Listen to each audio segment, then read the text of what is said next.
Did you hear where Trump spent his Thanksgiving? He spent like $12 billion to have a really ridiculous Thanksgiving dinner. No way. Honestly, I'm not surprised. Doesn't he take off every weekend to go golfing? The world is going to end in 2 years. It's because of global warming. I knew it. It is? How do you know that? It's all over Twitter, didn't you see? Let me check.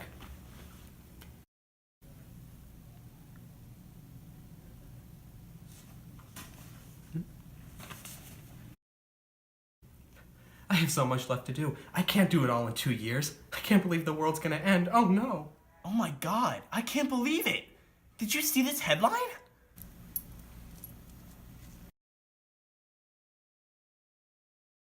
What's the big deal? What's the big deal? This guy was paralyzed by a pork chop. This is why everyone needs to go vegan. I don't think it has anything to do with meat. I think he just choked. I think you're stupid and hate animals, Morgan.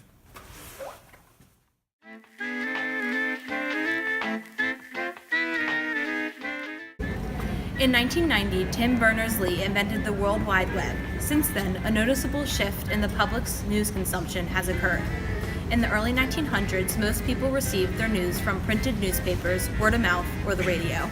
With the creation of the internet, access to news has become remarkably easier and effortless. Although this has had its benefits, it has also started an era of the fake news. You are fake news. Sir. Fake news. The fake news. It's fake.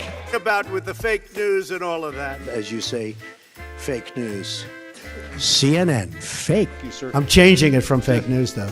Doesn't that undermine... Very fake news. I know. A few days ago, I called the fake news the enemy of the people, and they are. They are the enemy of the people. You know, I like real news, not fake news. You're fake news. The lack of reliable information and news outlets has caused people to spread fake news stories. The creation of social media has also intensified this epidemic, making Facebook and Twitter leading news sources for the American public.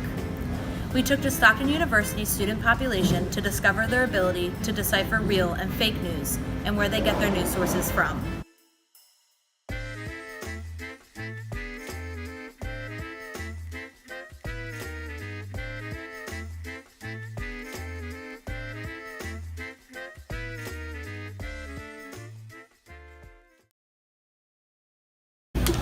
See, my first instinct would go with the first one because it just sounds outrageous, but also I feel like that is something Tommy Hilfiger would have said, so I would go with the second one. Definitely the second one.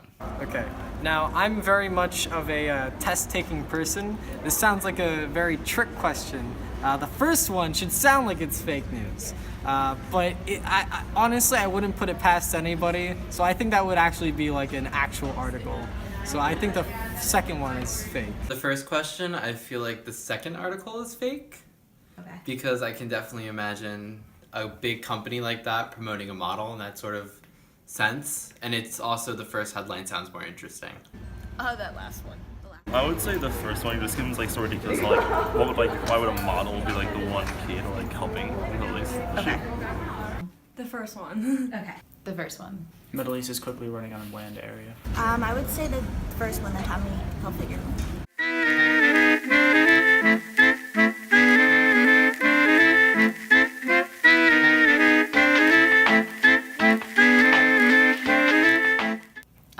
Fox on TV. TV. Twitter. I typically get my news off the internet, through Twitter, through online websites. I usually get them from like internet sources, so like Huffington Post and all that, even though like they're not like reliable. Online, like typically honestly through like sources like it's like Twitter or Facebook or something like that. If you just see like an article. I guess like Snapchat. There's this guy on YouTube. His name is Philip DeFranco. He's really awesome at covering news. He typically looks at all sides. He gives his opinion last, and it's very non-biased, and that's how I kind of like my news. Just here's the facts, because I feel like most mainstream news outlets either lean one way or the other. Yeah. I mean, it's inevitable. So why watch one when you know it's going to lean one way? Just either watch them all or don't watch any of them. Or find someone that's unbiased, or as unbiased as possible. I listen to NPR every morning. Usually Twitter.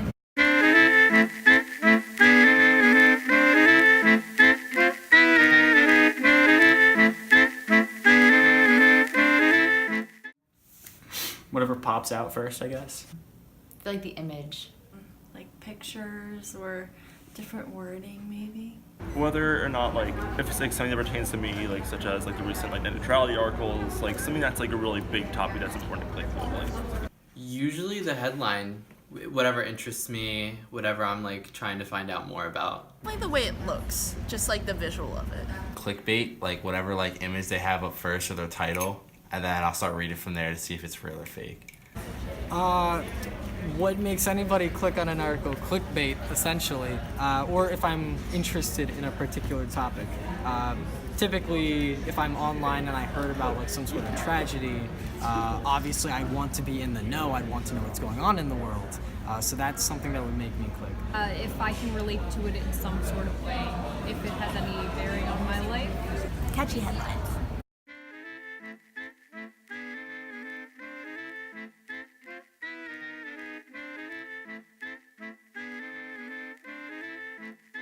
According to the Pew Research Center, 50% of 18 to 29-year-olds get their news online. The percentage is only rising with the increased use of social media.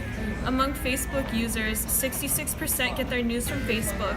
Among Reddit users, 70%. Among Twitter, 59%. Among Tumblr, 31%. Among Instagram, 23%. Among YouTube, 21%. Among LinkedIn, 19%. Among Snapchat, 17%. As shown by the amount of people who click on articles because of the interesting headlines, clickbait has become more and more important. The Oxford English Dictionary defines clickbait as internet content whose main purpose is to attract attention and encourage visitors to click on a link to a particular web page. The obsession over interesting and eye-catching headlines has diminished the value of real news stories. As shown by the outcomes of our survey and other research, fake news is dominating American conversations and news sources. It is our job to decipher the real from unreal.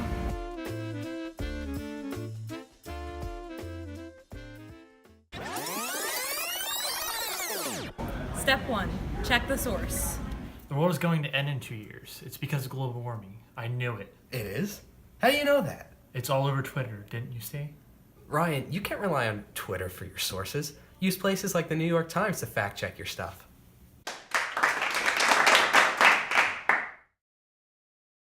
Step 2. Check the domain and the URL. Oh my god, I can't believe it! Did you see this headline? Gio, this isn't actually ABC News. abcnews.com is legitimate. abcnews.com.co is really fake. Oh well, I mean, people should still be vegan. Yeah, but you have to make sure you find stuff that is real to support your claim. But this fits perfectly into my argument. Using fake news automatically makes your claim less credible and false. If you use real facts, then people will be more likely to believe you. Okay, I guess that makes sense.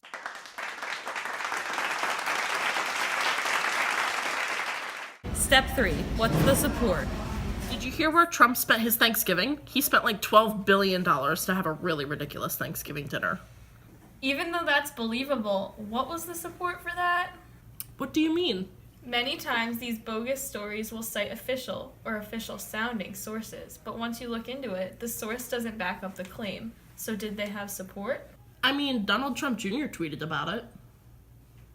Yeah, well, I wouldn't say that's very reliable support.